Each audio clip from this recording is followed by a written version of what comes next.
বাপ মা সন্তানকে, আপনার সন্তান ভালো খারাপ এটা ট্রেনিং তো দিবেন আপনি তাকে অপ্রাপ্ত বয়স্ক অবস্থা থেকে। প্রাপ্ত বয়স্ক হয়ে গেলে আপনি যা বুঝেন ও আপনার ডাবল বুঝবে। আর তাকে অপ্রাপ্ত বয়স্ক অবস্থায় তাকে আপনার ট্রেনিং দিতে হবে, প্রশিক্ষণ দিতে হবে। মসজিদ মাদ্রাসায় আলেমদের কাছে নিয়ে গিয়ে তাকে কোরআন হাদিস ঢুকাইয়া দেন। এই ছেলে যতই বড় হোক না কেন বাবা মার পায়ের তলায় এসে বসে থাকবে। আর যদি দিন না শিখান, বুঝ না শিখান, ও যত বড় হবে তত বাপমার বিরোধিতা করবে। ওর এক একটা দিন বাপমার সংসারের অশান্তির কারণ। ঠিক না বেটি কথা বলেন?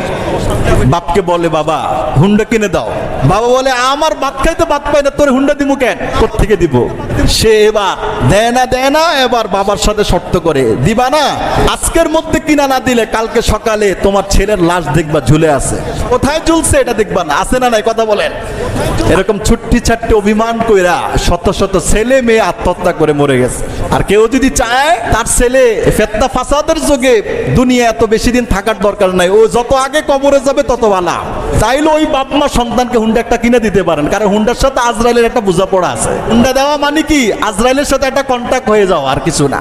প্রতিদিন 10 থেকে 12 জন 15 জন যুবক নওজোয়ান তাগরা 20, 22, 25, 30 বছরে এরা প্রতিদিন হুন্ডা অ্যাক্সিডেন্টে মরে যেতেছে প্রতিদিন।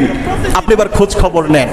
মরণ আশ্রয় কিনে দিচ্ছি সন্তানকে, ধৈরা যেন জাহান্নামে ফেলে দিতেছি সন্তানকে।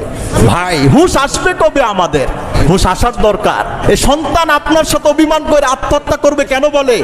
ছোটবেলা থেকে আপনি সন্তানকে ইসলাম শিখান নাই, ইসলাম ঢুকান নাই, মাদ্রাসায় নেন নাই, মসজিদে নেন নাই, শুধু বড় বড় ভার্সিটিতে পড়াইছেন, স্কুলে পড়াইছেন আর প্রাইভেট পড়াইছেন। ও দুনিয়াটা দেখছেন, আখিরাত দেখেন নাই। এই ছেলেটা আপনার জন্য গজব হয়ে আত্মপ্রকাশ করবে। ঠিক না বেটি কথা বলেন? দেখে নাই, দোষ বাপ মারে।